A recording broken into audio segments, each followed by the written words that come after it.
All right, I did want to talk about something important that happened last night. Now, as many of you know, did you know this Mount St. Helens has been rumbling and spewing steam for several weeks now, and scientists say a major eruption could happen at any time, and it's a serious situation. Well, folks, we here at Late Night, we're dealing with a similar problem with our stagehand, Steve St. Helens.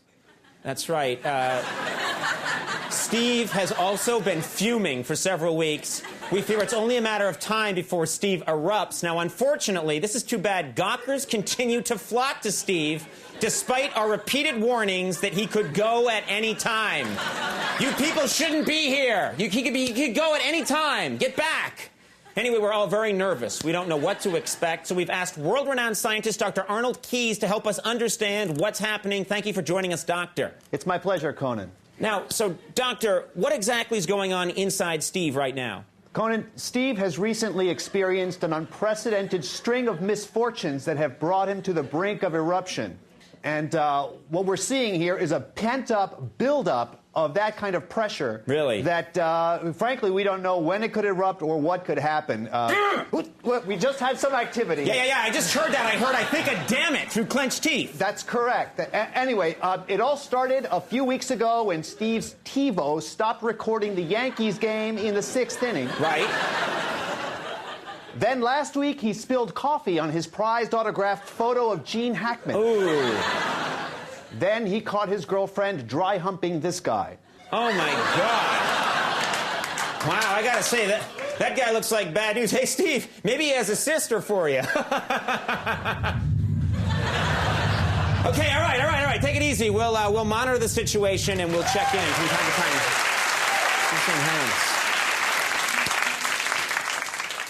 All right, now, folks, last night, of course, as I've mentioned 9 times on the show already, but I think it bears repeating, it was the one and only, you will not see another, debate between the vice presidential candidates. A lot of people are saying it's a draw.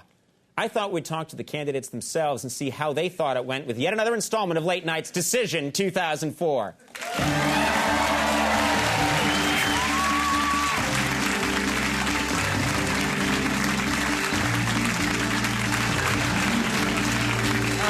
Welcome, Mr. Vice President and Senator Edwards. Pleased to be here, Conan. What do you want? All right, now, take it easy, Mr. Vice President. All right. Got to be more likable. More likable, yeah. Yeah, likable. Well, first of all, I'd like to thank you and your studio audience and your wonderful staff at Late Night who made this possible, your millions of viewers and all that other polite crap. Okay, all right. Well, Senator Edwards, let me ask you, how did you think it went last night? Conan, I will get to that in just 1 minute. But first, let me say thank you to you, your incredible studio audience, your home audience, people watching on TiVo 2 weeks from now, and all those wonderful viewers watching this on microchip technology 30 years from now.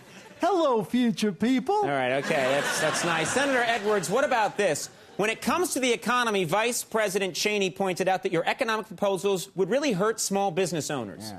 Conan, if I could, I'd like to answer that with a personal story. All right. I met a 9-year-old girl named Mary Beth, and she had a lemonade stand. Oh, here we go. She was putting a lot of money in her pocket. Oh, that's terrific. So Hey, Mr. Vice asked- President, excuse me, but remember, you're still on TV. Oh, yeah. Happy. Yeah, there you go. Brand new Cheney. That's great. Yeah, go ahead, Senator. So I asked little Mary Beth what she's going to do with that lemonade money. And she said, I'm going to buy a pony. Buy a pony. It nearly broke my heart. Sir, I don't see the connection to small business owners. A pony. Yeah, okay, whatever. All right, fine. Okay, enough of that. Get out your box of Kleenex, Conan, because I got one of those personal things, too. Make All it right. all warm and fuzzy, whatever the hell that is. Okay, I bet you this is going to be good. Let's hear it, Mr. Vice President. Okay. I met a 9-year-old girl who was running a lemonade stand. Her only incentive to keep that lemonade stand open was the tax break she got by funneling the profits to an offshore holding company. All right, well, sir, that's not really the same. Oh, melt your heart, doesn't it, for those who have hearts? All right, now listen, that's great. Senator Edwards, do you have a rebuttal? Yes. I'd just like to ask the American people, Do you really feel safer from terrorism as a result of this war? Are you better off financially than you were 4 years ago? Have you or someone you love recently suffered an injury or been the victim of medical malpractice? If so, you may be entitled to a handsome cash settlement. Just dial 1-800-LAWYER for a free consultation and vote Carrie Edwards on November 2nd. Habla español. Okay, Senator, very impressive. Thank you. That was great. Oh, Mr. Vice President, I'm reminding you that you're on TV. We can see you when you grimace like that. Oh, yeah, that's right. Warm and fuzzy. Yeah, warm there and you fuzzy. go. All right. I'm Now, a teddy bear. Yeah, teddy bear. That's right. Now, Mr. Vice President, during the debate, you claimed that you never even met Senator Edwards until last night. That's right, Conan. I spent 4 years as president of the Senate, and our paths never had crossed. Conan, I hate to sound like a broken record, but once again, Vice President Cheney is misleading the American people. We've met on several occasions. It's been proven. Oh, come on, name one, blow-dry. It came out in the news today. There was that time we shared at a church breakfast. All right, yeah. Remember that? Yeah. And then in May 2001, we were on Meet the Press. And then, of course, there was that time we were trapped in an elevator for 6 hours. Right, yeah. And what about the time we were in the two-man luge in the Olympics? Yeah. I mean, how could you not remember I gotta say, that? that's pretty hard evidence, sir. Oh, come on. Sliding butts to nuts on a half-mile sheet of ice doesn't mean you know a guy. Come on. Dick, how can you say that? Okay, all right. can you The not luge was one thing. Move it along. remember? Gentlemen, please. Bottom line is, Senator Edwards' attendance record in the Senate was disgraceful. Well, what do you say to that, Senator? I can answer that by turning the subject to his record. His congressional record, Conan.